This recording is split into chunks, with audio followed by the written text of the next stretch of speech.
ნიადაგის მსოფლიო დღე გაეროს ეგიდით 2014 წლიდან აღინიშნება. ნიადაგების დაცვასთან აფერების შენარჩუნებას ძალიან დიდი მნიშვნელობა აქვს როგორც ზოგადად სოფლის მეურნეობაში, ისე საქართველოს სოფლის მეურნეობის განვითარებისთვის, განსაკუთრებით ამ ეტაპზე, როცა ძალიან მნიშვნელოვანი იქნება პროდუქტიულობის ამაღლება და მეტი შედეგის მიღწევა.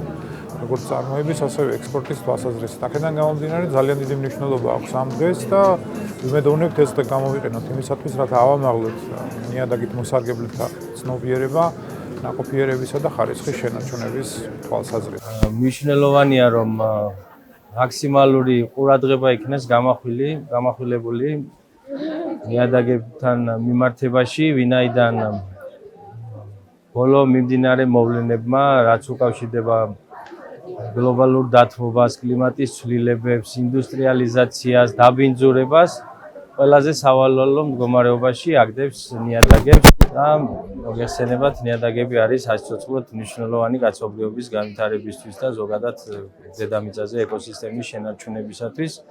ამიტომ მნიშვნელოვანია, რომ აბსოლუტურად ყველა უწყებამ მაქსიმალური ყურადღება გაამახვილოს, რათა ჩვენ მოვახერხოთ და შევინარჩუნოთ ნიადაგები და მათი ნაყოფიერება.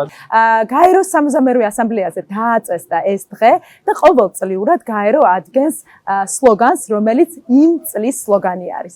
წლევანდელი სლოგანი გახლდათ ნიადაგი ურბანულ ქალაქებში და ამ მიზნით ჩვენმა ცენტრმა გამოაცხადა ფოტოკონკურსი სტუდენტებისათვის და ნებისმიერ დაინტერესებულ პირს, ნებისმიერ პროფესიის წარმომადგენელს შეეძლო წარმოედგინა ფოტო და აღნიშნული ფოტოკონკურსის დაჯილდოების ცერემონიაც იმართა დღეს, რაც ჩვენთვის განსაკუთრებულად სასიხარულო იყო, ასე მეტი განაცხადი იყო შემოსული და რაც ყველაზე მეტად აღმართოვანებელი არის, რომ დღევანდელ დღეს დაჯილდოვდნენ ასევე ახალგაზრდები, რომლებმაც მიიღეს პროფესორ თენგიზ ურუშაძის სახელობის ასე ვთქვათ სიგელი, ჩემთვის დიდი პატივია ვიყო ბატონ თენგიზ ურუშაძის ჯილდოს მფლობელი, რადგან ჩვენ როგორც ყველამ ვიცით, უდიდესია მისი ღვაწლი საქართველოს ნიადაგთმცოდნეობის ისტორიაში.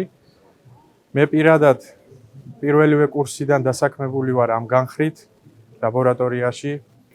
ვატარებთ ნიადაგის კვლევებს, აგროქიმიურ ცდებს და ასე რომ ვთქვათ, ეს ჩემთვის ერთგვარი სტიმული იქნება ალბათ სამომავლოდ პროფესიული განვითარებისათვის და ჩემი სიტყვის ბოლოს მინდა ვთქვა უწმინდესი სიტყვები, რომ ხშირად ვიურთიერთოთ ნიადაგთან, რადგან ნიადაგთან ურთიერთობა კურნავს ადამიანს.